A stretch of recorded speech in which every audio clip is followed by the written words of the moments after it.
We started recording. I'll start sharing the screen now. So, can everyone confirm that they can hear me? We are audible and visible.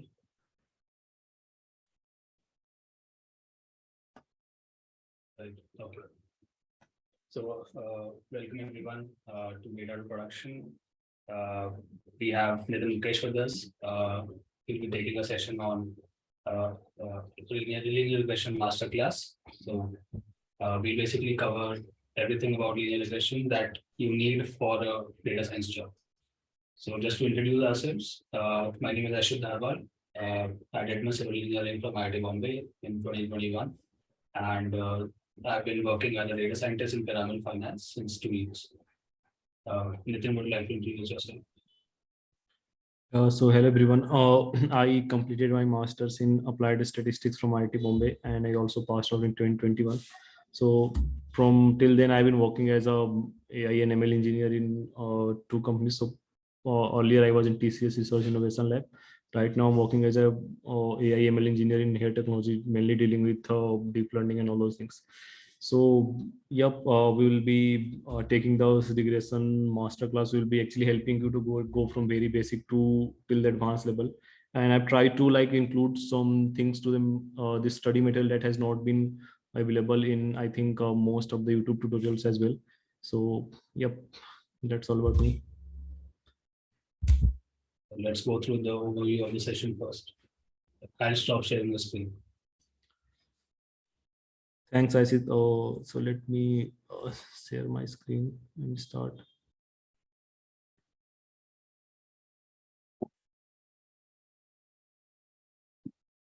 Yeah, let's do the link.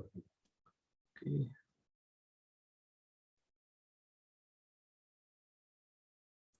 Okay, someone is saying the voice is low.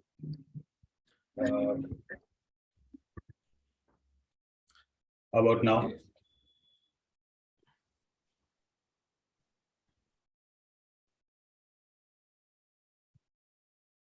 So let me know if my screen is visible and we can start. Yeah. Yeah.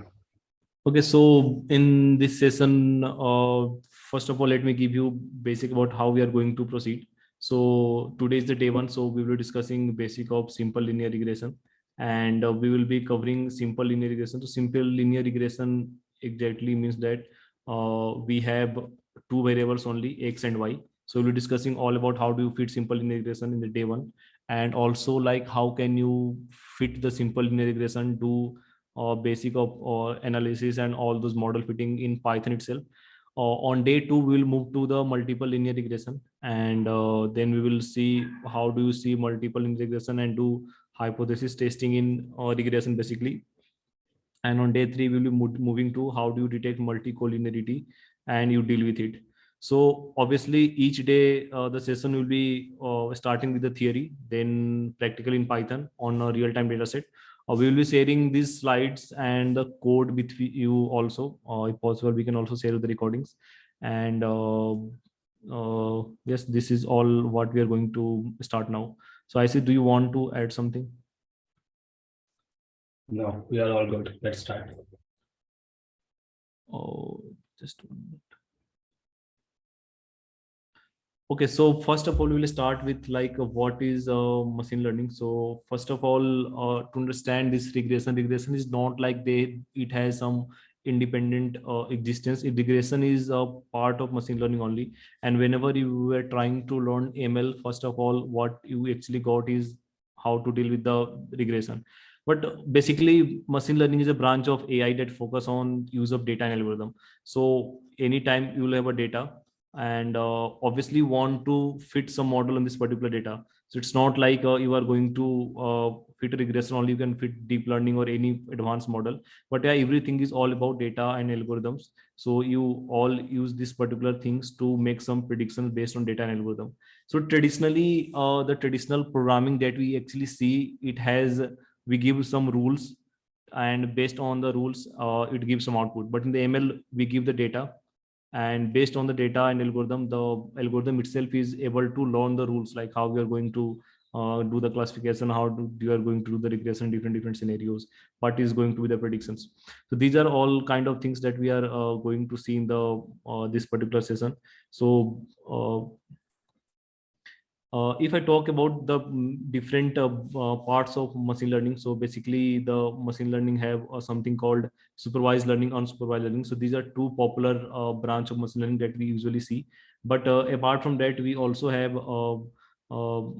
semi-supervised learning, reinforcement learning. So semi-supervised actually it's not exactly the supervised, it's not exactly the unsupervised, but yeah, few things we'll be doing with the supervised way and few things we'll be doing unsupervised way.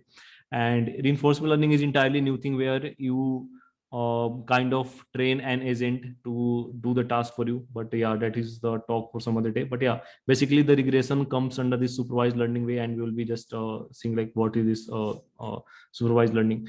So supervised learning actually means that we have a labeled data set. So labeled data set means you will have some x, you will have some y, and based on x and y actually want to fit a model that can uh, just give me 1 minute. So based on the, let's say if you have nx, you want to fit some function fx so that you can estimate y. Okay, so this particular thing is called supervised learning because you always have x and you always have y. You have to estimate the function, or you can say that you have to fit that particular function so that in the future, if you are giving it some new x, some new data, तो अगर आप उसको कुछ new data देते हो तो that will be able to predict Y in the future. So supervised learning algorithms are basically, you know, this linear regression, logistic regression, SVM, or like KNN, decision tree, random forest. These are all the part of classical ML. So it's not like these are the only supervised learning. Deep learning methods, like if you are using neural network to predict something, classify something, that also comes under the part of supervised learning. But the thing is that whenever you are doing supervised learning, you can obviously have to have x and y, and based on the x and y you actually fit some particular function. So like I do not require to explain why do we need machine learning, but as a simple language, machine learning actually is helping many companies to build a real life, solve real life problems.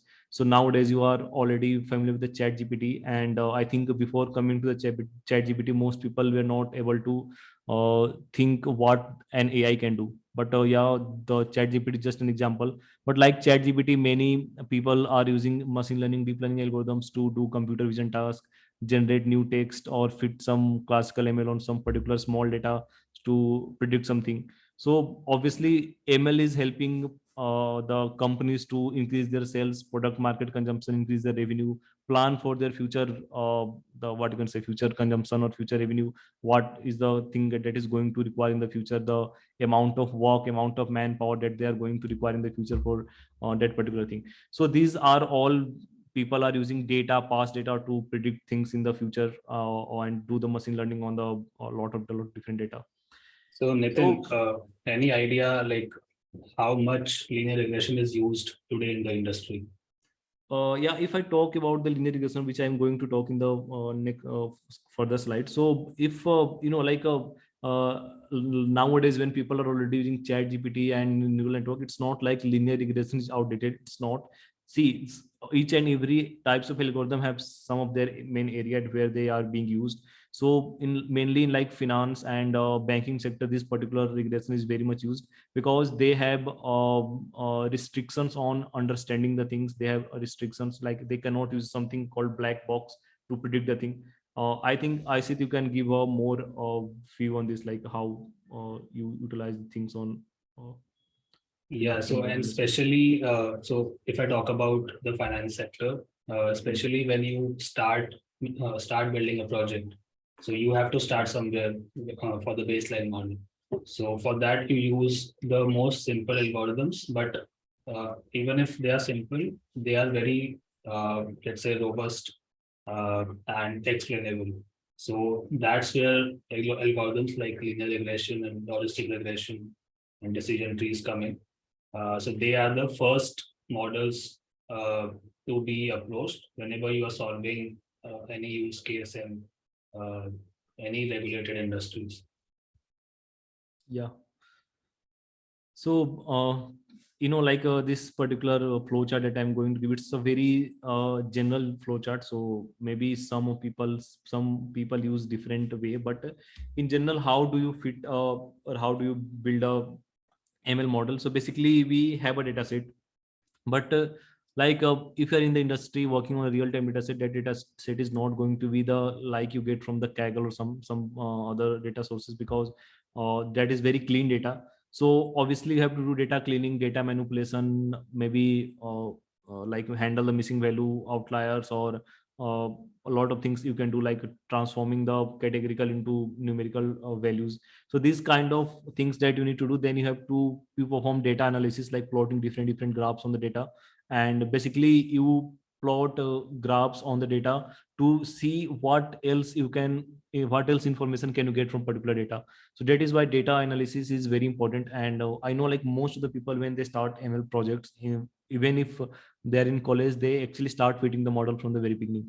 But this is not the way to start fitting at the very beginning. You have to do the data analysis to understand your data better. Maybe you will be able to derive some new features from the existing columns. So that is what we call feature engineering. And then at this stage, we divide our data set into two part. Like, we will see how do we do train test split. And we do this because we want to train our data on the train data, and we want to test our data on the test data.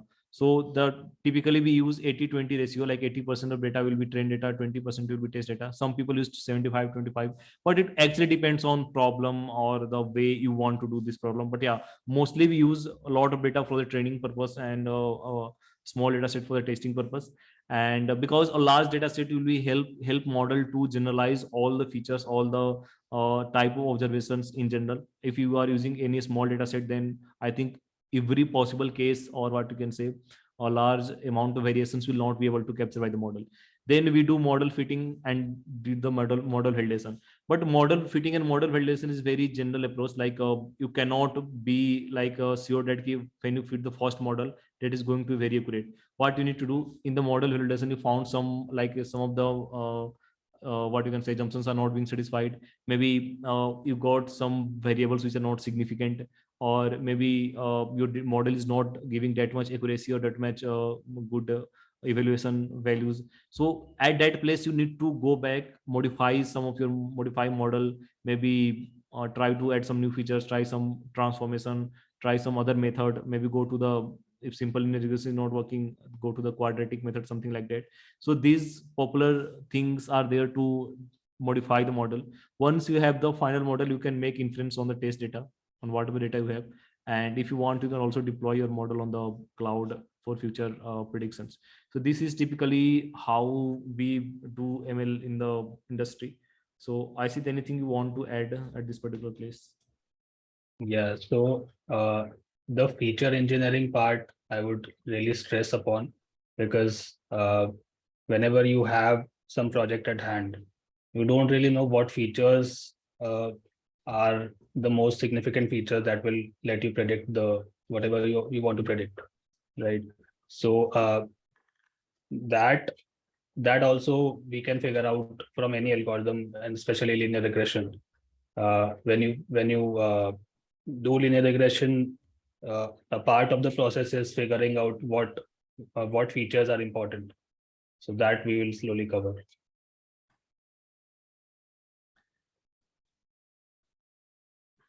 So, enough lecture on what is the importance of these things. So basically, we should start with what our agenda is for today, which is simple linear regression.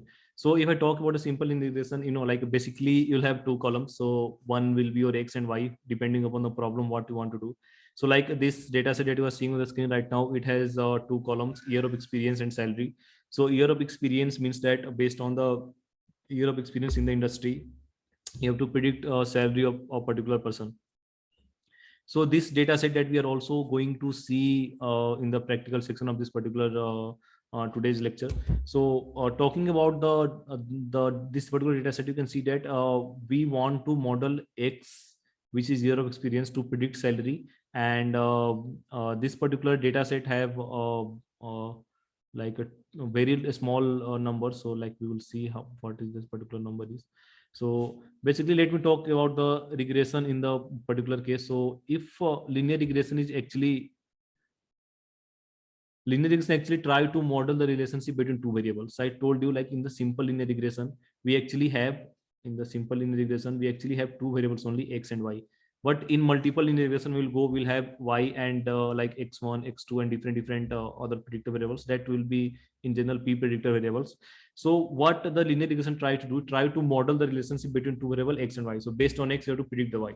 Second thing, as I earlier emphasized about linear regression is heavily used in the banking and financial domain. If you want to go into any particular bank or in particular things, like linear regression is the mostly asked, especially starting from the linear regression, multiple linear regression, hypothesis testing based on this linear regression, multicollinearity, like how to detect multicollinearity, what is multicollinearity, how to handle the multicollinearity, and the last stage is like how do you do residual analysis.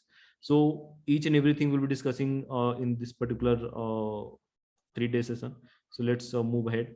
So in the simple linear regression, your equation is of the form y is equal to a plus bx. So it's like this is the model that we are going to have, and x is called explanatory variable because x can explain y. So x is also called independent variable. So let me write here independent variable, and y is called dependent variable or response variable. So each of these word have the meanings. This x is called independent variable because it has been independently observed, and y is called dependent because x can predict y.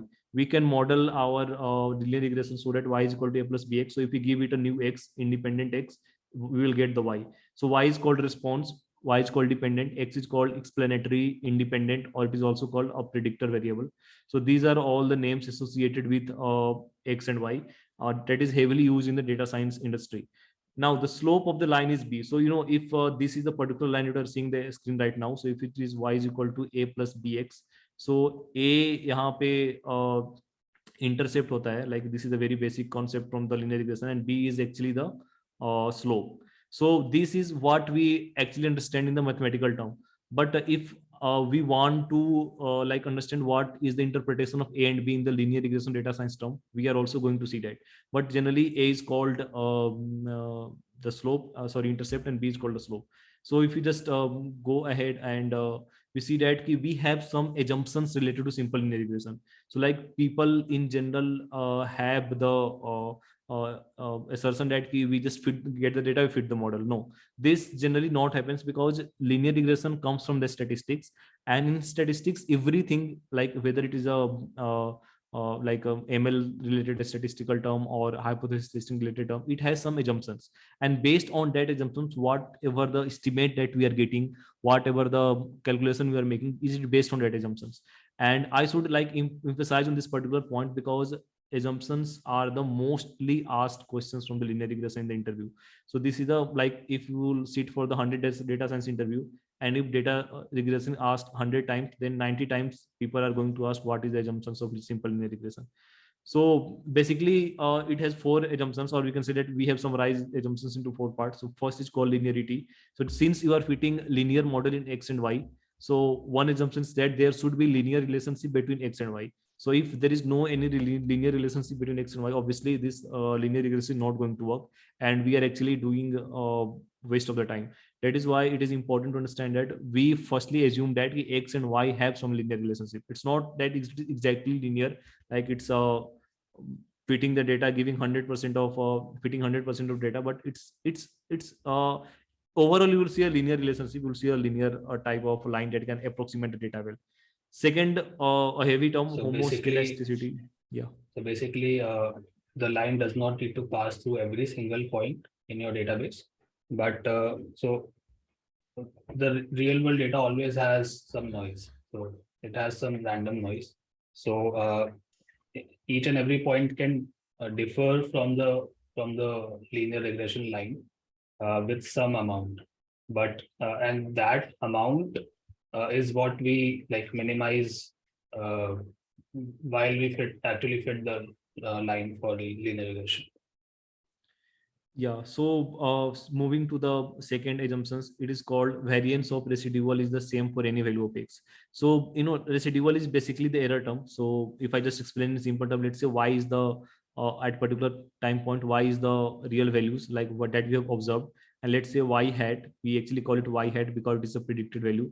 So this difference is called residual or error. So this particular error have some variance. So this error term should have same variance. So let's say your data have 100 rows, 100 rows and 2 columns. So those, for all those 100 errors that you're going to calculate, it should have the same variance. So like in the simple linear regression, there is actually some ways to see if your variance of residual is same for each and every error or not. So that is actually we discuss in the residual analysis, that is for some other day. But this is one of the assumptions that you need to understand. Second is called independence. It means that residuals are independent, they do not have any serial correlation. So what do you mean by the serial correlation? So serial correlation means that if you calculate the correlation between the what you can say the your regression data. So let's say your x is there, and what you do, you just calculated the correlation with replacing uh, x by one step. So how do I make you understand? So let's say x is 5, 4, 3, 2, 1, something like that. Okay, so this is not the x. Let's say this is the error that we have, and we just move the error one step ahead. So this is now 4, 3, 2, 1. So it is called lagged values. So this is called lagged values actually. It is lagged at step 1. If you lagged at a step 2, it will be 3, 2, 1, something like that. So just we move the first term here, and the second lag we move the first term here, something like that. So if you calculate the correlation between this particular thing, it should not be a very high correlation. It should be a random pattern. So if it is a very high correlation, it means that your error term is not independent. It has some serial correlation. Your model is actually not a well fit model. It has some hidden information still that you can approximate by using some higher quadratic term. Maybe use some other model, quadratic regression, polynomial regression, to like take whatever the amount of information left in the data with your current model. So this thing we will discuss later in. And then we have the normality, like residual of the models are normally distributed. So this is called a normality and assumptions. So if any of these particular assumptions are not satisfied, we will actually discard our model. So this is basically very important because people don't understand this. And whenever we fit our model and we do the residual analysis, we actually check whether the your error terms have following the normal distribution or not. That has some that, for that we use some particular hypothesis test, whether your residuals are having independent or not, whether residuals have same variance or not. So these kind of things we actually check before saying that oh, yes, this is our final model and we are going to move with this particular model. So these are the basic assumptions of simple linear regression. And like once you understand the model itself, I think it is very easy to consider this.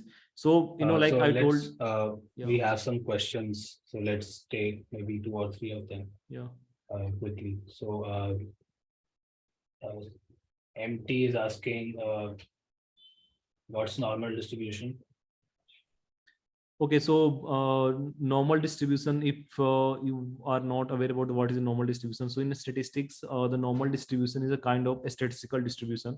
So basically, the normal distribution has the bell-shaped curves. Sorry, give me 1 minute. So it is curved like something like this. Okay, so this is the shape of normal distribution.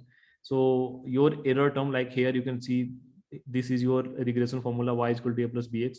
So this error should follow normal distribution with mean 0 and variance sigma square. So let's say we are talking about your first column, first rows of the data, then this ei will be following the same distribution. If you're talking about y1, y2, yn in general, for any rows of your data, it should have the same variance.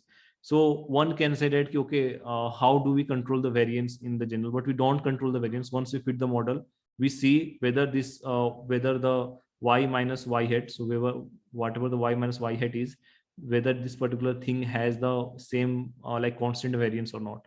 So I think a normal distribution actually a distribution of a statistical distribution that is bell-shaped curve. It has some particular form also, but that is what.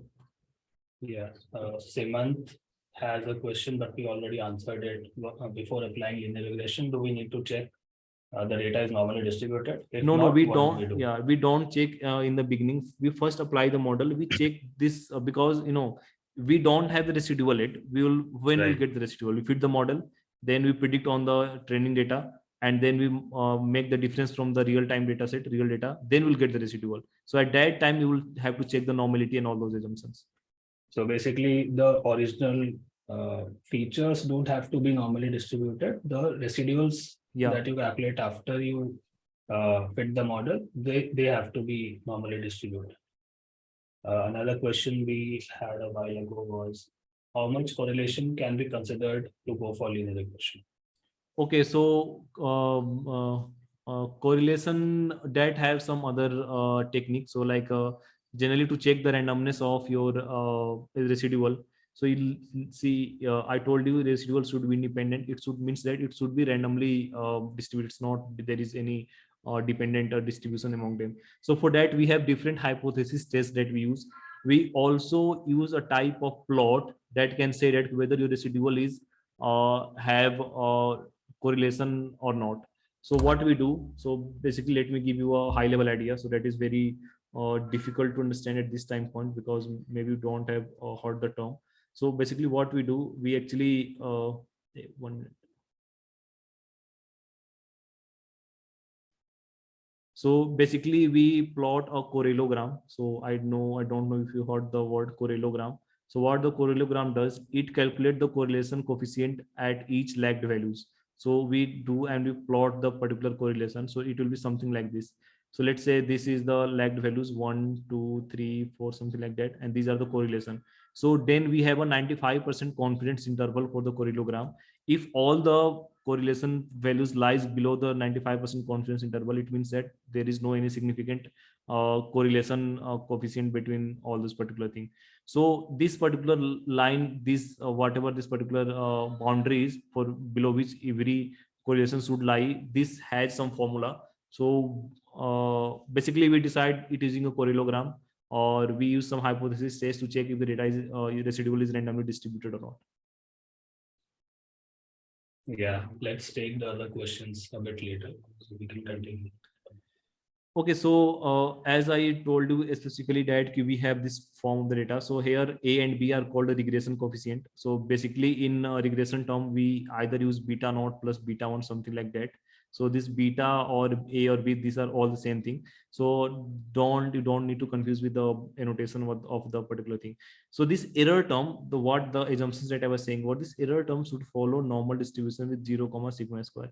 So this normality is assumed here, this sigma square constant variance is assumed here, and based on this particular assumptions we do all our calculation in the regression. So whatever we do the calculation for A and B, we do hypothesis testing, we check whether our model is significant or not. It is based on the earlier assumptions that we make in the linear regression.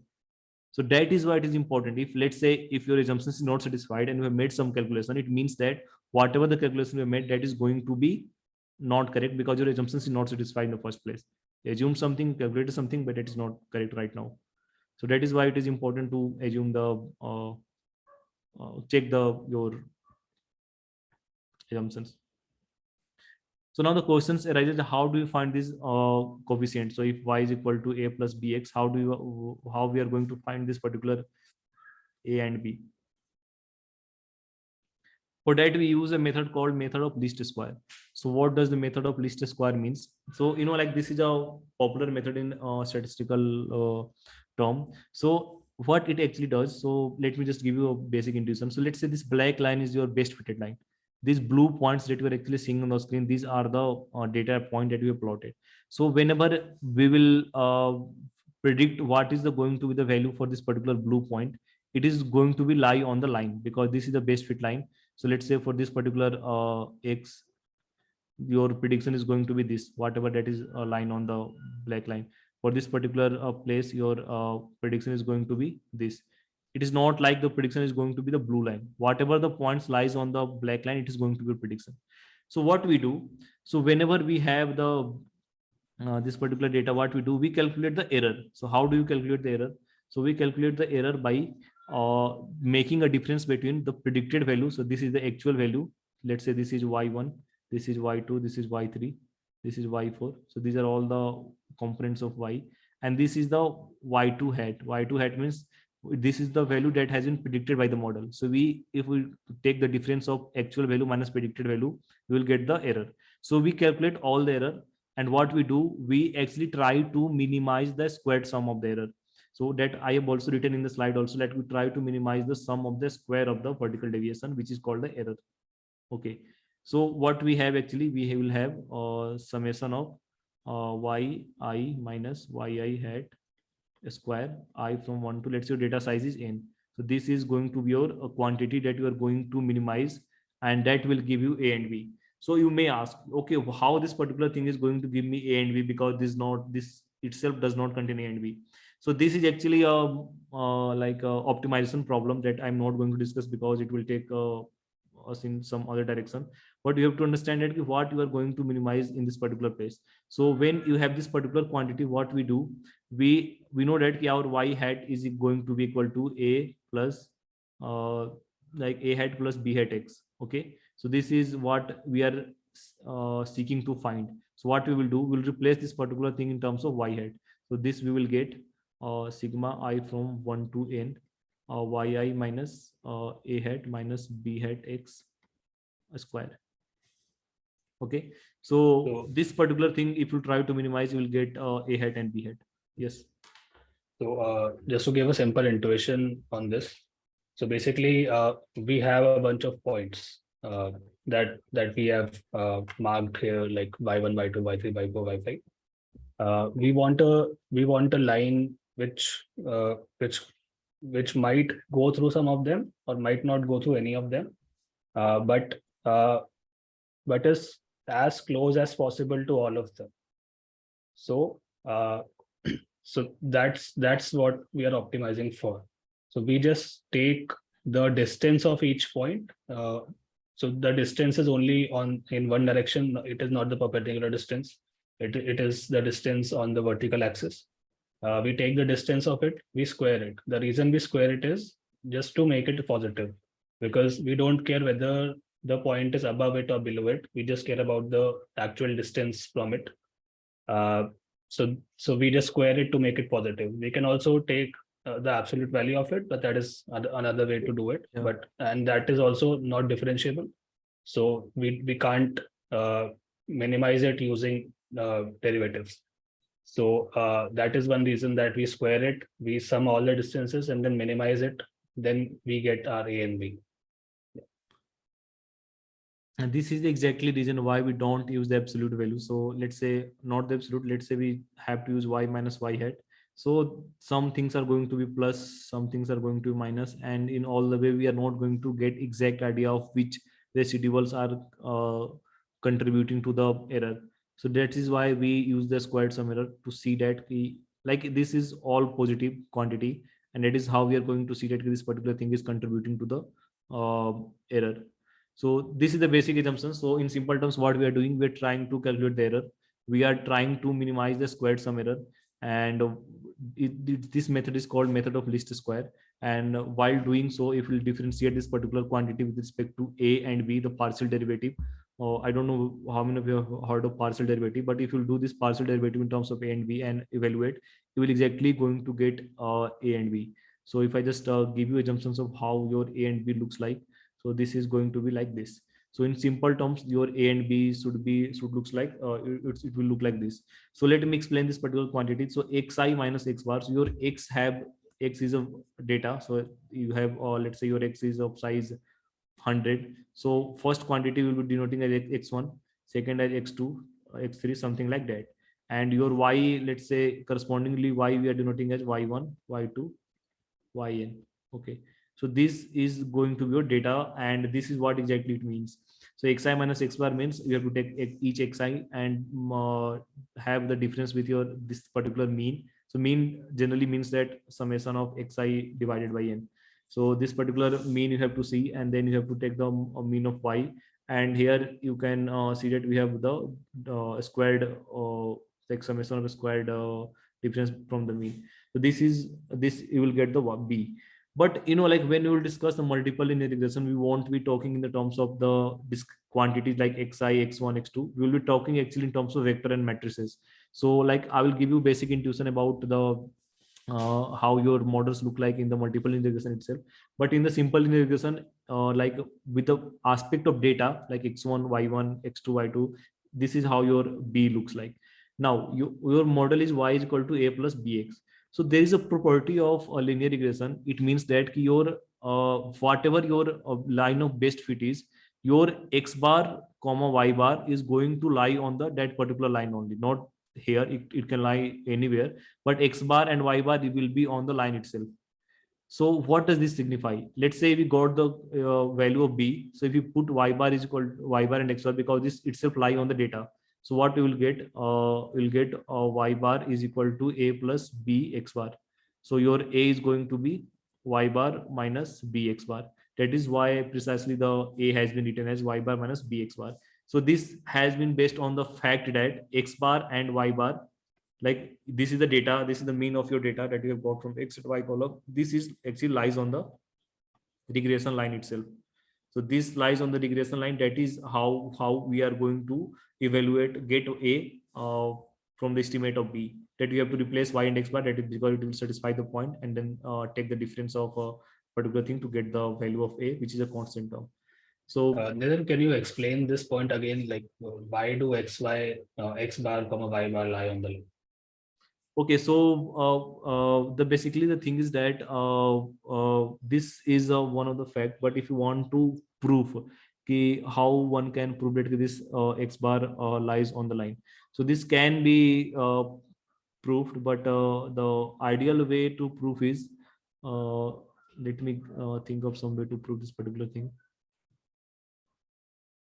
I think if we just optimize, like minimize the least square error, I think A will come out to be that only, right? Yeah, Y like bar minus BX bar. yeah, so that particular thing is there. But like whenever you're trying to minimize yi minus a minus b x, so this particular thing, a has no associated coefficient with respect to uh, x.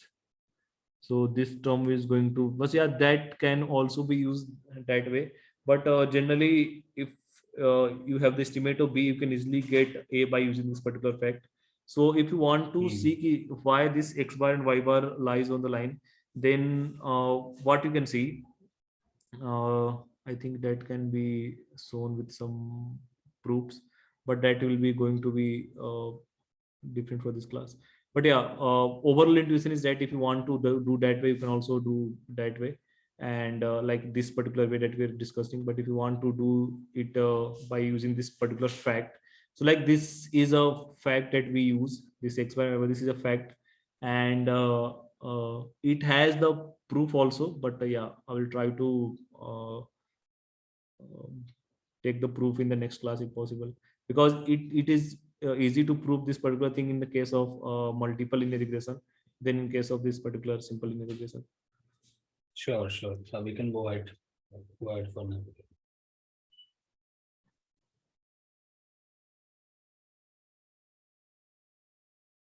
So So Tirumurthy is asking if you take the absolute value, the negative values will become positive. Why do we need to square their values? So I think we already answered that.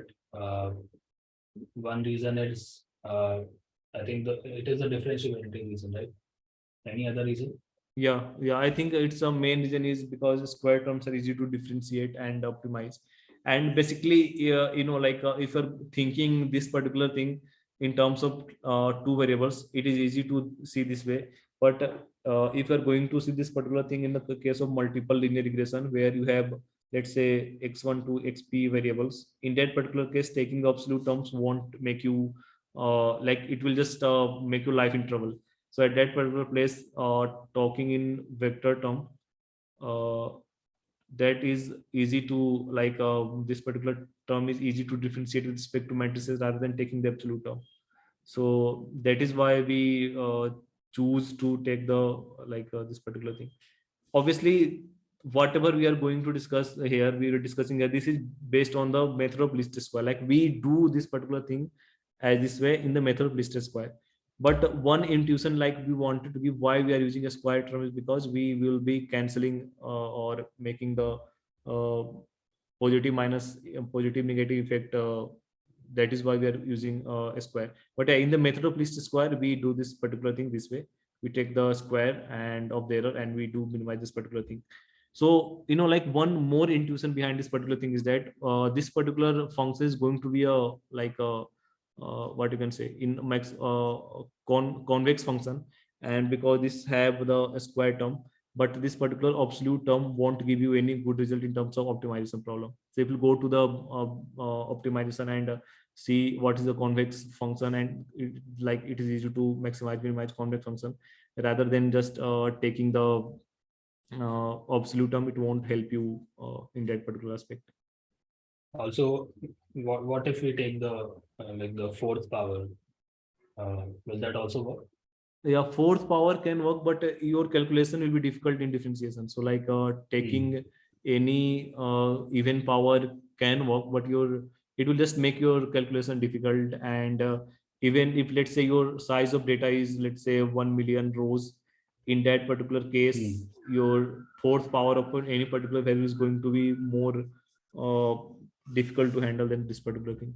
So like one of the Right. basic aspect of machine learning is to make things simple. That is why we use linear regression, because in linear regression variables are easy to interpret. We can easily see where our variable is significant or not, that we cannot see in the case of deep learning. But deep learning can give you the equal or more better accuracy. But deep learning is just like a black box where the nodes are doing something in between them that you exactly cannot say what function they are actually approximating, but you give the input and you give the output in terms of the regression. So we want to understand things in the simple terms. That is why we use linear regression, and that is the basic intuition, because we in here also we are not trying fourth or sixth power, but yeah, we are trying square, because this is easy to understand this particular thing.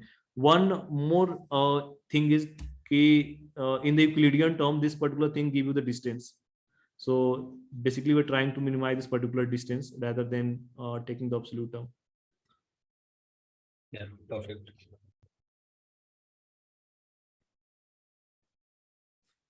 So like earlier I explained you what is the A and B in terms of mathematics, but in terms of linear regression, this A and B have some values. So when I told you this, we have y is equal to a plus bx plus epsilon. Okay. Now we know that epsilon follow normal distribution with 0 comma sigma square. So when you will take the mean of y, okay, so this is going to be a plus bx plus uh, these are constant term, this is also constant term, and in terms of epsilon, because we are considering only the distribution of epsilon, so mean of epsilon is going to be 0, so this particular thing is going to be there. So basically we don't model y versus x, we model you can say mean value of y versus x. This is called a mean response variable. Okay, so this is called mean response variable. We do not actually are modeling y versus x, we are modeling y. This is precisely termed as y given x. Okay, so this thing is going to be 0, this mean is going to be 0, because this epsilon we have assumed that not 0 comma sigma square. But the intuition that I wanted to give is that let's say if y is equal to a plus bx, you have estimated a hat and b hat, this is going to be your y. So now what you have done, let's say we change x by x plus 1. So what will happen? Your y is going to be now a hat plus b hat x plus b. So what is the meaning of b hat? Or you can consider what is the meaning of this particular thing. So this particular thing represent that if you change x by 1 unit, if you change x by 1 unit, your y is going to change by this particular amount. Okay, so let's say if you increase x by this particular unit, your y is going to change by this particular amount, or you can say that your estimate of y is going to change by this particular amount. So this is the precisely the interpretation of this beta hat or b hat, what you can say. Okay, this represent the change in the response variable or 1 unit change in the predictor variable. I think this should be clear, because if you change x by x plus 1, your overall estimate of y is going to change by just the beta hat. Now, what is the meaning of a hat? So if you just put x is equal to 0, you are going to get y is equal to a hat. So this interpretation means that okay, this is the mean response variable, or this is the value of response variable when your x is going to be equal to 0. So this is the interpretation of A and B in the terms of linear regression. What is B? Your B or B hat estimated is called B hat. So your B hat is actually the change in Y when your X is going to change by 1 in simple integration. And what is your A? A is the value of Y when X is equal to 0. So this is very simple, but yeah, this is what we actually see in the linear regression term. So like if you see this particular equation, Y is equal to 1 minute, Y is equal to minus 133.18 plus 115.91 into x. So let's say if you just change x by x plus 1, your y is going to change by 115.91. This is the amount that y is going to change. And let's say if you put x is equal to 0, then y is equal to going to be minus 1.18. So this is the value of y when your x is equal to 0. So this is basically the adjustment term that we use for x 1, 2, 3, 4, whatever value is going to change. This thing is called adjustment. But yeah, this linear regression as a whole is useful rather than just the coefficient of x or coefficient of y. But sometimes we also use linear regression to see whether our coefficient is significant or not. But that discussion we will see in the multiple linear regression case.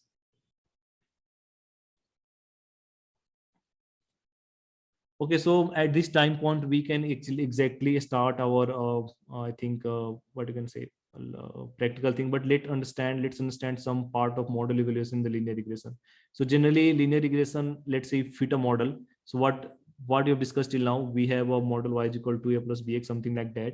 We fit the model, we estimate a and b, and then we can predict for the future value of x or other than value of x. But how do we are going to evaluate your model is accurate or not?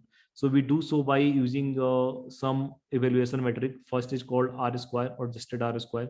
These are two different metric. Second is mean square error or root mean square error. This is just the root of mean square error. And then is called mean absolute error. Okay, so these are the three things that we use to evaluate our model in general. So let's say what this particular thing means. So R square is also called coefficient of determination. So this particular thing means that it describes the proportion of total sum of a square explained by the underlying regression model. So what this particular thing means, this R square is exactly equal to SSR upon TSS. So I know this SSR and TSS you don't know, but in general, just understand that whatever your this particular formula is there.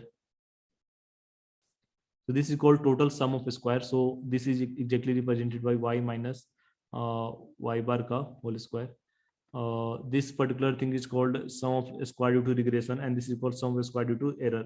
So whatever the whatever your what you can say, whatever your model is able to estimate, so it explains what, let's say this SSR is the amount of variation. Variation means this actually models like how accurately your regression model is able to fit to your data. So this R square will always lie between 0 and 1.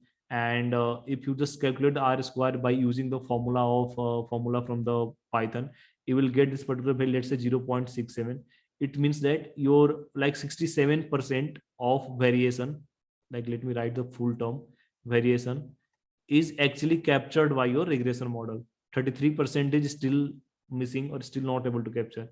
If you use some other model, it may increase or decrease, but it is pretty good. 67% is pretty good. But yeah, things like 80%, 90% can be there. But yeah, in regression, this is pretty good to forward if you have just your model is satisfying all assumptions.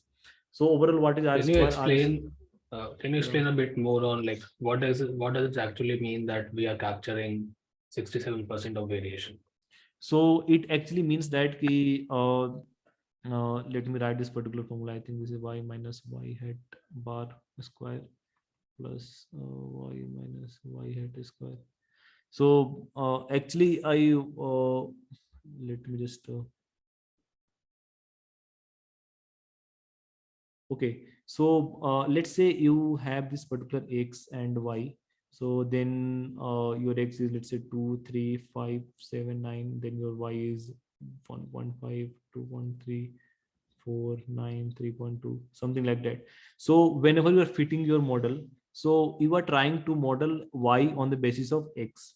Okay. So you are trying to minimize the error. So what we did, we tried to minimize the squared sum of the error. Okay. And this particular thing gave us the value of a and b. But this whatever the model we are assuming is a is equal to a plus, sorry, y is equal to a plus bx. Just 1 minute. A plus bx. Okay, so this is the model that we have assumed. So when we calculate SSR upon TSS, or you can say that 1 minus sum of square due to error upon TSS, this is, I think, more easy to understand. So this exactly tells that, let's say your sum of square due to error means this exactly SSA is y minus y hat ka whole square. So this is your real, this is predicted, that we exactly used for the calculation of what you can say. So basically the residual square, right? Yeah, residual square. So this gives that ki, let's say your residuals contain 30% information. This means that your model is able to approximate or explain 70% of information by the this particular form, the estimate that we have got. So one may ask you, okay, if 30% is, information is still with the residual, how can we actually increase this particular 70% to 80%? So in that case, we may go for some another model. So one model may be y is equal to a plus b x square plus cx. So that can be one possible model where we are trying to fit a multiple linear regression in terms of higher order of x, not in the not in the what you can say simple a plus bx, but this is going to be the quadratic power of x. So that may lead to the higher r square if possible. But yeah, that is how we actually see the sum square So due to error. basically, Yeah. so basically, if I can summarize a bit, if you have a lower r square, that means that the points are on average farther away from the uh, uh, Estimate. fitted line. Yeah, yeah, yeah. Yeah, Means you that can is say that the, yeah. your fitted line is, your fitted points are means very very far from your Actual points. actual point. So Yeah. that is why your line that you are fitting actually is not that good. It is we can still get better line if by using some other method, using some So for transformation using some higher example, order. let's say y and x actually do have a linear relationship, let's say, Yeah. but the variance in the actual points, it is too much. Then also we'll be getting like lower r square, Yeah, right? yeah. If there is some But yeah, outliers, let's say this particular line is there, but let's say there is some outliers, something like this, only one point, that can yeah. also affect your R square. So that is why it Hmm. is in regression, we have concept of detecting outliers by some method, handling it before fitting to the linear regression model. So that is actually called influential point. So in regression terms, it is called influential point. That it can influence your R square, adjusted R square, Hmm. because that is very far away from your actual fitted line.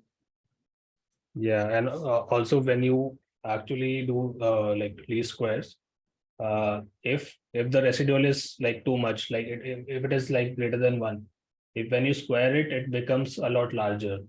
And if the residual for some point is less than one, when you square it, it becomes even smaller. So that's why these outliers can really create the Yeah, trouble for the yeah, model. yeah, exactly, exactly. This is the same intuition that you have explained. Ki we actually, if R square is lower, it means that your SSE is very high, because this is going to be ultimately high. This quantity is going to be very low, because TSS is anyway, Hmm. let's say it is a fixed quantity for two models. So if SSE is very high, this particular thing is going to be low. That means that your model is not able to approximate your data well. So that is why in that particular case you have to check whether your data have some outliers. Maybe you have to go from some Hmm. higher order model. So let's say your data have some linear relationship, but it's not exactly linear. So it may happen that something like this. So let's say data is something like this. So it means that in y and x there is no any linear relationship, but in y and x square there is some linear relationship. Like if we, this actually means that you are treating x square versus y rather than treating y and x. So this x and x square actually takes all the consideration from quadratic variation to the linear variation. This is also linear regression. This is not quadratic regression. It means non-linear regression. This is also linear regression. So linear regression actually means that you have a linear relationship with respect to the coefficient, not with respect to this predictor. So this A, B, C all are the in the form of linear relationship. That is why it's called linear regression. So this also happens. This may actually fit well to this kind of data. Yeah. Okay, sounds good. Then I think this model make this type of evaluation metric make more meaning when you actually do work on a lot of problems related to the regression and have some understanding about the different models.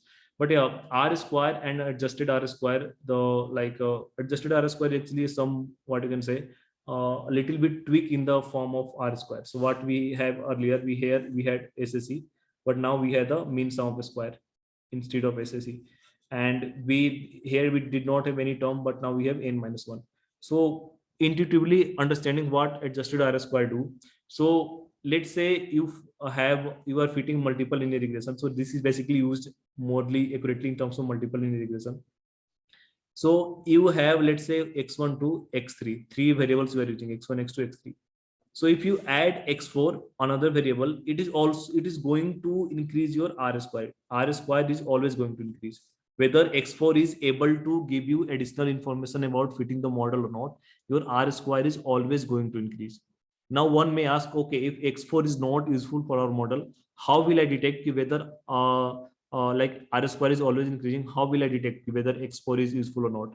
So for that thing, we have statistically we change some coefficient in terms of adjusted R square. So what we usually do, let's say if you are adding any model in the your existing regression model, let's say x4 you have added, and let's say x4 is not able to give you extra information, or it's not actually able to decrease, what you can say, increase the amount of variation that the model can explain. In that particular case, what will happen?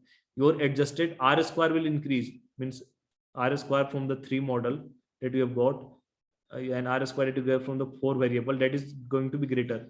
But your adjusted R square will only increase if your new variables that you are trying to include in the model is actually helping you giving some extra information. So that is the difference between R square and adjusted R square.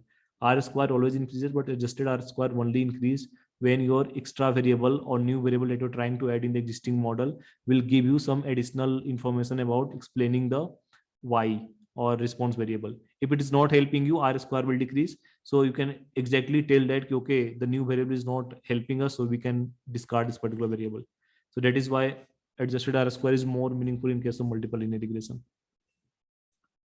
So So this is, yeah. in like normal R square, uh, when you add an extra point, so the numerator, the SSE, that obviously increases because you are Yeah, adding yeah. another term.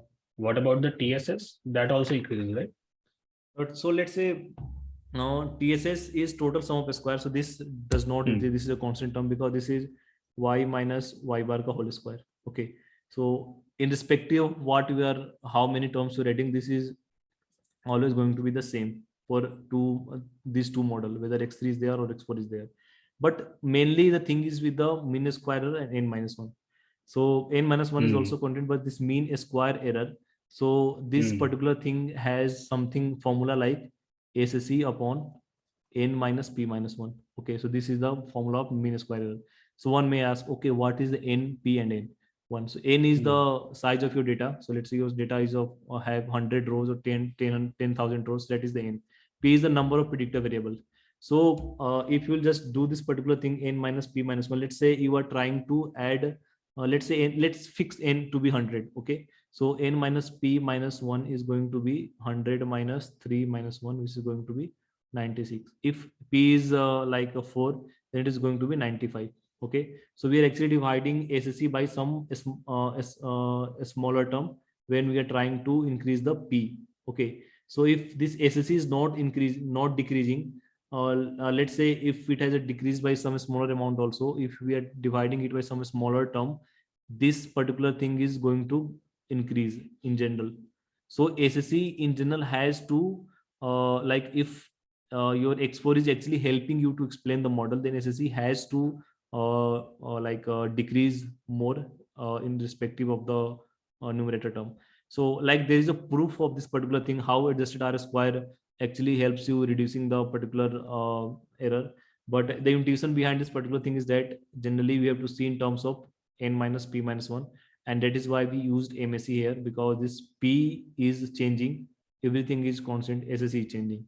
So if SSE is not going to decrease much, which is sum of square due to error, your R adjusted R square is going to decrease in the other direction. Great. But before not going into the that much mathematics, so the basic intuition that you need to tell anyone, whether you are talking to interviewer or not. So basic thing is that adjusted R square has some component, it is the adjusted term for R square, which exactly increase only if your extra variable that you are trying to bring in the model is able to help you predict something else, like predict give you extra information. If it is not giving you any extra information, if it is just the ways to include a particular variable, like if it is not giving you any extra information, what extra information is that, that is not your tension, that is not your thing. But yeah, only thing that you need to know is if it will give you some extra information, it will increase, otherwise it will penalize you and your adjusted R square will decrease. This is the second most asked question in the any data science thing, if regression is asked. So first is the assumption, second is adjusted and R square difference. Like what is the difference between R square and adjusted R square? R square will always increase, adjusted R square will only increase if your new variable that you're trying to bring in the predictor variable is giving you some extra information. So that is the whole and the short answer for this particular thing. Okay, so we also have mean square root, mean square error. So I think we have already discussed. So mean square error means that we just take your real actual value and difference with the predicted value and take the square and take it mean. This is called mean square error. This is mean square error. If you just take the root of this particular thing, it will be called root mean square error. So these particular things are also used to evaluate the model. And if you just go to the further slide, 1 minute. So this is the mean absolute error. So absolute value actually means that take the actual minus the predicted and take the absolute value. So that is the mean absolute error, and take that particular sum mean of the summation. So this is called a mean absolute error. So I think these three things are pretty much very much straightforward. So like one may ask, in it particular case, what should I choose? Should I choose R square, adjusted R square, or mean MSE, RMSE? I mean, what should I choose? So let's say you are fitting a model, a single model, then I think R square, adjusted R square is a better to use. Basically, adjusted R square. If you're trying to compare between two models, so let's say your one model is there with, let's say, what you can say. Let's say you have x2, x3, something like that, and you have a model with x2, x3, x5. So if we're trying to compare these two models, it's better to compare their root mean square error or mean absolute error rather than R square, something like that. You can also use adjusted R square in terms of this particular thing. But yeah, for single model, it is better to use adjusted R square. But if you're trying to compare two or different types of model, let's say you have built 5 model. One is with the linear regression, one with the decision tree, one with some other particular method, one with, let's say, K-NN regression. So you want to see which of your model is working better. So in that particular case, you should use RMSE or mean absolute error or something like that. So this is better when you are trying to compare different types of regression model. And this is adjusted R square is better if you're trying to stick with the linear regression concept. So guys, that's all for the theory part of this particular thing. And we can answer some questions and in the 5 minutes, and we move to the practical section for the quick. Yeah. So let's see what are the questions there. So one of the questions is, how do we correct if our assumption of homoscedasticity is violated? Let me go. Okay, so like checking the assumptions of homoscedasticity is not easy. So what we usually do, so let me give you a basic intuition behind that.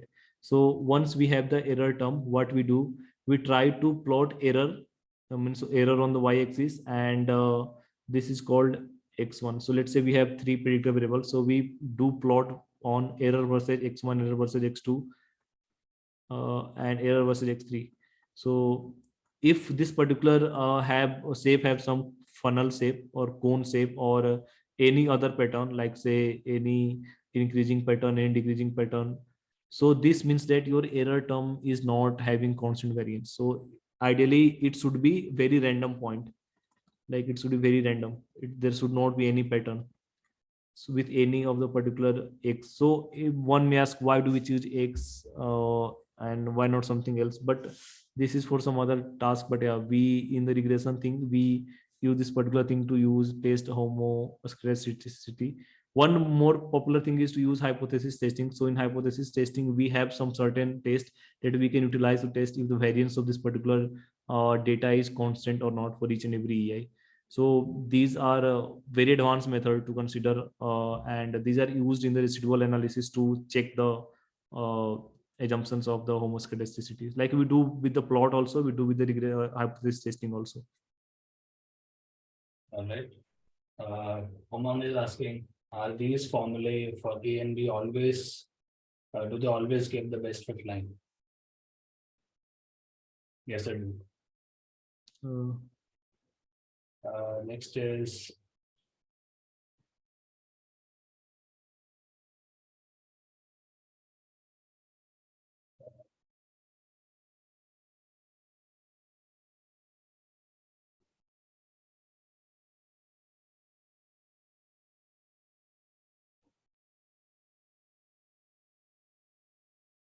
so Tirumuchi is asking, as a data owner, how can I approve the data acquisition process for modeling?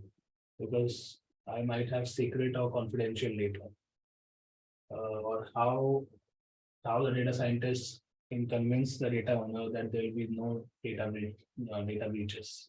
I think it's entirely different questions related to Yeah, regression. yeah, So maybe we'll try to discuss these questions in podcast some other time. yeah. So Tirumurthy, let's maybe take that offline, or you can contact either one of us on LinkedIn maybe. So Bala Kumaran is asking, could you explain when you would use MSc, RMSc, and MAE? Are there specific cases? Like explain where do you use MSc, RMSc. So we use MSc and RMSc if we have trying to compare between different types of regression model. But used R square adjusted R square if we have a single model that we want to see, like how your model is performing. Right. Yash is asking, what is the interpretation of the error terms? Error terms are simply the like a difference between how far your actual and predicted values are from like how far your predicted values is from the actual value. Like we always want to predict Hmm. actual value, or we can say that close to the actual value. But yeah, that is the difference. Like whatever the difference is, that is error term. We want to minimize error term. Yeah. And people are asking, they are missing the dinner for this. So let's wrap up quickly then. Uh, do we need to scale the data? We don't need to scale the data. So scaling the data is very much necessary when you start multiple linear regression, because there we have different variables, and each and every variables may have different scale. So not at this time Hmm. point. Okay, so for simple linear regression, you don't need to scale anything. No, we For don't need. But if you yeah. scale also, like it may give you some better result. But yeah, that is not what we consider at this time. But yeah, we will just explain where do you like in handling the multi-quantity. There you may need to do the things. So for So is my example, screen? let's say we are doing simple linear regression, and all our x, the data in x, all of that is like between 0 to 1. So when we'll optimize for the least squares, right? Squaring the errors that will be a trouble, right? Yeah. The closer points will have a larger error. So what should we do about that? So in that case, like basically we whatever the problem that I have explained. So this particular data that we're talking about here, you don't need to scale the data, because like when you scale the data, the thing that will happen is your coefficient, that is betas that are there, betas that will be less. Let's say so let me give you explain this with the example that you're seeing on the screen right now. So this is the practical aspect of the thing that we're going to talk. So let's say we have this particular data, experience and salary. So you can say that experience is in the very small range and salary is in the very high range. So if you just try to predict for this model, you will get the estimate of a plus bx. So a and b are going to be very high values. But if you say scale this particular data, your a and b will still be there, but it will be some smaller values respective to what your x is. So when you want to predict on the test data here, you initially have to scale your test data also to make the predictions. But ideally this particular thing will not be problem here. It will be problem when you have the multiple integration, because we have multiple what you can say columns, and in that particular case each one have the different range. So this will be like, if you're using the original data, this will take a what you can say more time to converge to a solution, or finding the uh, solution of the beta, estimating the beta, it will take more time. If you use the scale data, it will take less time. So that is why these things are used generally in the concept of multiple integration and above. Perfect. So let's just quickly go through the codes. Yeah, just let's quickly go with the I think practical, and we will be sending the data to you itself. So I think most of you are familiar with the basic of the Python. So basically, this what we do first, we will just import the some libraries in the Python, like pandas, matplotlib, seaborn, sns, numpy, np. Then we read our data, which is salary data. So what we basically do, if you want to do the this in collab, you can just go to this particular folder section, and you can upload your data set in the current runtime. So there is two ways to do importing data through the collab. Either you can just go here uh, and upload your data set from the local file. uh, Let me find. Okay, and once you upload the data in the local file, you can actually, it will be visible in the current runtime. But there is another way. You can also import upload the data in the Google drive, and you can also mount your drive on the current runtime to access the data there. But we will be just, it is a small data set, so we'll be using uploading the data set manually in the current runtime. So once we upload the data, you can see that we have imported the data by pt.read csv. So this, we do data.head and data.tail to actually see few of the upper records and few of the lower records, like how your actual data looks like. So this is how your data looks like. You can also, like by default, this give you the only 5 entries, like data.tail will give you the 5 entries. But if it write any numbers, let's say we write 10 or 6 or 8, it will give you that amount of record in this particular data. So it will give the last 8 record in the tail. So data.info actually gives you the information about data. Information means year of experience and style is there. So how many of them are the missing values? What is the data type? Whether they are a float, integer, or string, or some other thing. Then what we used to do, these are all the basic things that we do. Then one important thing is we do about basic of calculating the basic statistics about data, which actually means that you need to uh, when you do data.describe for each and every numerical columns, not the categorical columns, but if categories are in the numbers, it will also do that way. So for each and every numerical columns, it will give you count, mean, standard deviation, mean, their first quartile. So this is called the first quartile, and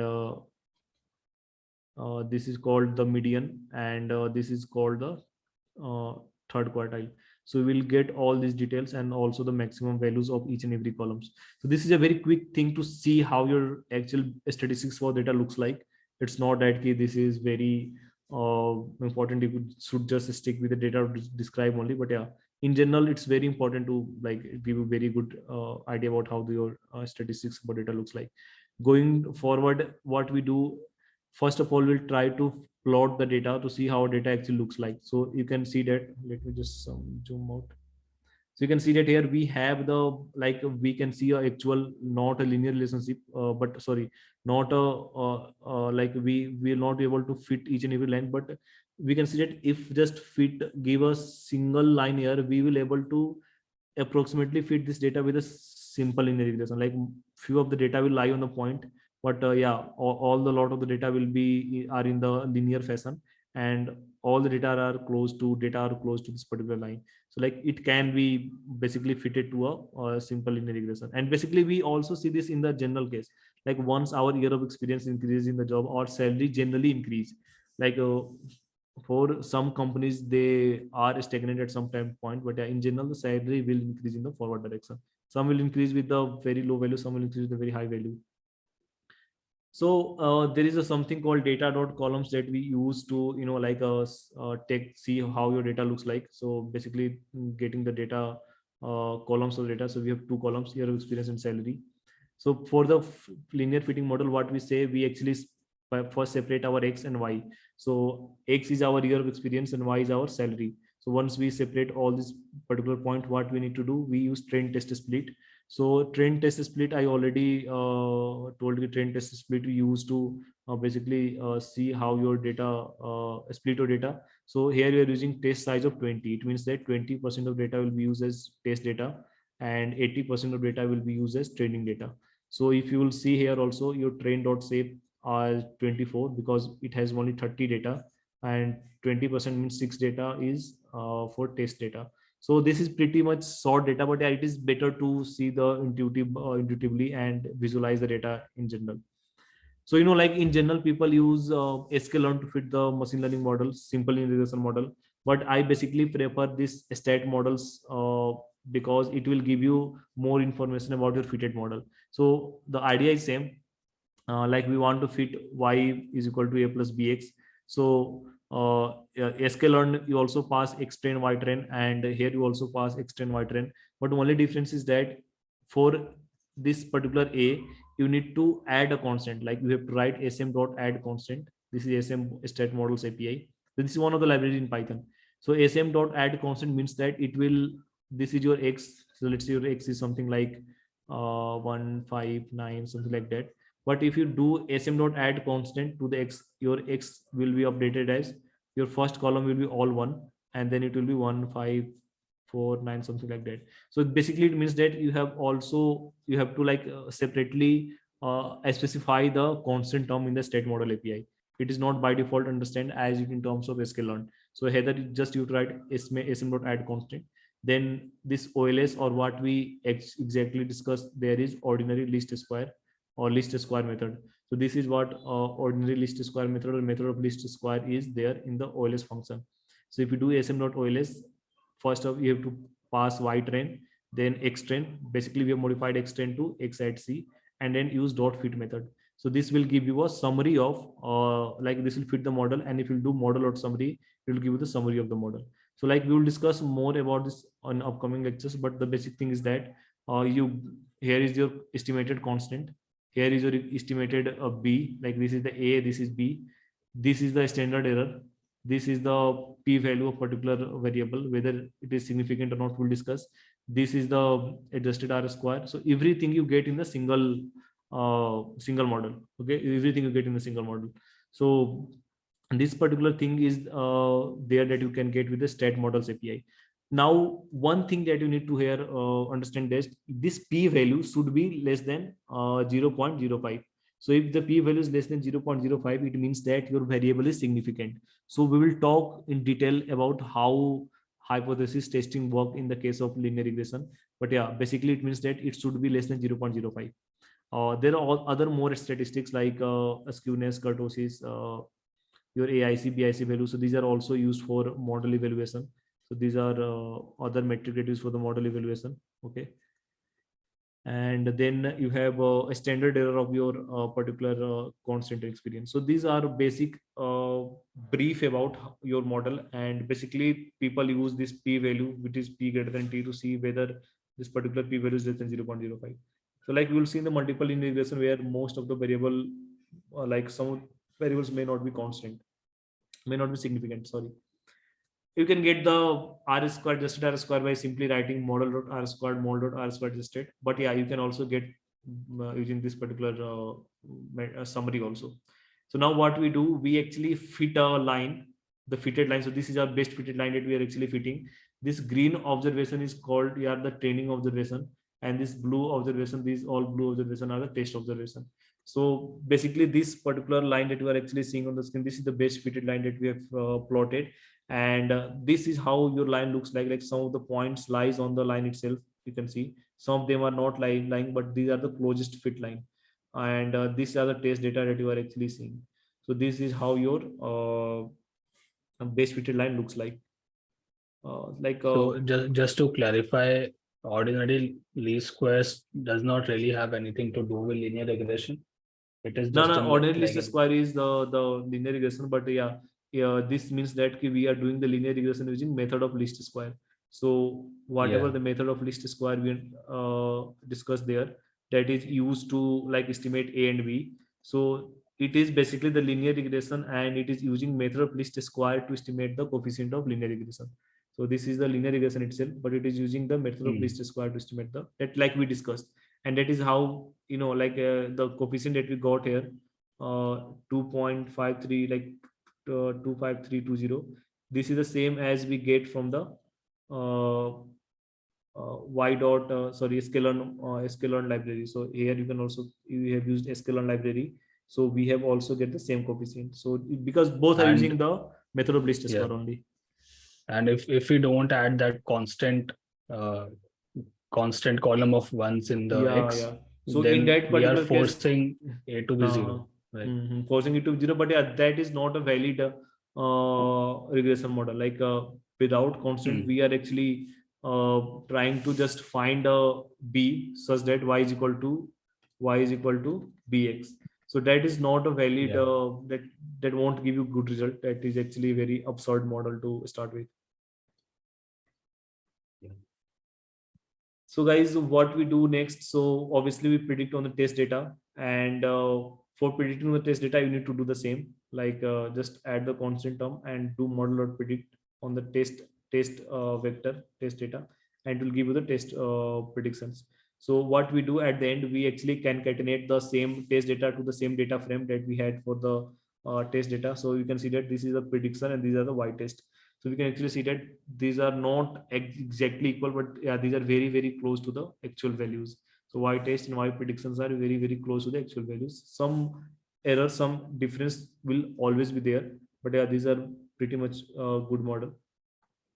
So once we move to the end, we can actually also also calculate the mean squared error, mean absolute error, or root mean squared error. So mean squared error we have imported from sklearn.metric.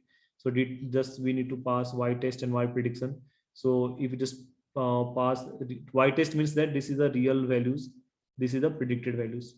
So it will give you the mean squared error, which is very large because this is a error squared and then sum. So this is uh, very large because this is squared. But if you just find a root mean square error, it is very good, approx 7,000 rupees or 7,000 with a difference of 7,000 in average. On an average error, you can actually calculate the salary of the people. Now we have the mean absolute error. So mean absolute error means that y minus y hat bar. So this is what the, so 1 by n sigma yi, so I from 1 to n. So this is what your mean absolute error is. So this is what your mean absolute error you get from the data. So scale or not metrics have different functions for calculating these type of errors, but yeah, you can use any method to find. Just need to pass y test, which is real values, y pred, which is predicted value. So making a overall conclusion, we just see how to import the data, then calculate basic statistics, fit the basic line using the pair plot. So this is not a very advanced code. Is very simple. Pass the data, the x variable and the y variable, and then we see how do we separating x and y, then trend test split, then fitted the model using stat models API, which is basically the simple linear regression, but here the annotations or function that we use are named as OLS, not as linear regression, but it is same as linear regression using method of least square. So now we see the summary, discuss the summary of the model. and then we fitted plotted the fitted line and with the data like how it looks like, and then we saw how do we predict on the test data, and then calculate the mean square and all those evaluation metrics that we talked about. All right. So that is it for this session, right? Yeah, I think this is all for this particular session, and we can Yeah. conclude on this particular thing. So everyone, thank you for attending. We have 2 more sessions remaining. So for the next session, Nitin, what is the agenda for the next one? So in next section, we'll be discussing about multiple linear regression and hypothesis testing method, like how do we actually find these p values and these all those things. So we'll be discussing those particular things, and we'll also see how to work on multiple linear regression data. So we'll actually have a data that have more than one predictor variables, and like how do we model this particular thing. And these assumptions will be more clear in terms of multiple regression, because and this r square, adjusted r square will be more clear. I will show you like how removing the insignificant variables actually affect the model, whether it is increase or decrease the adjusted r square. But yeah, this thing will be clear more in the case of multiple integration. Yeah. So I'll send out an email maybe tonight or maybe tomorrow. It will have the slides and the code. It will also have the link to register for the next session. The people who have already registered for this one, they don't have to pay again. You can just register for it for free, and you'll get a calendar invite after that. And also add data to production. We also have a mentorship program where we basically take in students, or basically it is like an internship where we mentor you on an end-to-end project. That also I'll share the slides with you. So yeah, I think that is about it for today. So you'll get an email about the next session. So that will be on Wednesday, right? Wednesday evening. Wednesday, yeah. One more thing, guys, before coming to the next session, just try to just have a very basic intuition on metrics and vectors, like how we like actually metrics, what is the meaning of vector, how do we calculate matrix transpose. So I think these are very basic. You can read from any 12th level book also, like what is the basic of matrices and determinant. So that will actually help you understand the next session better, because we are going to actually leave this y1 y2 thing, and we are actually going to talk about vector and matrices in general. Yeah. And yeah, so someone is asking if you can share some resources on where we can read about this more. So Yeah, so there is a book called Introduction to Statistical Learning. So I think if you go to that particular book, so regression is discussed in very detail. But whatever the things that I have been carrying forward to this particular lectures, like I have myself studied these topics in my MSc at IIT Bombay. So there the things were discussed in very detail, like more mathematically than I can actually explain. So those amount of mathematical details are like hard to explain here, but I try to make it more mathematical and more intuitive in the both way. But yeah, ISLR is the your solution. Like there you can find mathematically also explained in very basic term, and it has been like regression has been explained from very basic to very advanced level in from the practical point of view also. So I think you can definitely refer to the ISLR book. yeah, we can also attach an Amazon link in the email. No, I think this particular book is free to download, available from the writer also. I'll attach So maybe that link. when you will be sending the mail of the particular material, we can attach the link. Yeah. All right, so everyone, that's it for today. Look out for that email tonight or maybe tomorrow morning for the next session. Yeah, thank you guys for Thanks, joining. everyone. It was lovely to have the session with you. Thank you, Isit, for the help and explanation. Yeah, thanks, Nitin. Yeah, it was you. great to have you, and we'll have you again on Wednesday. Thank you. Bye All bye. right, bye.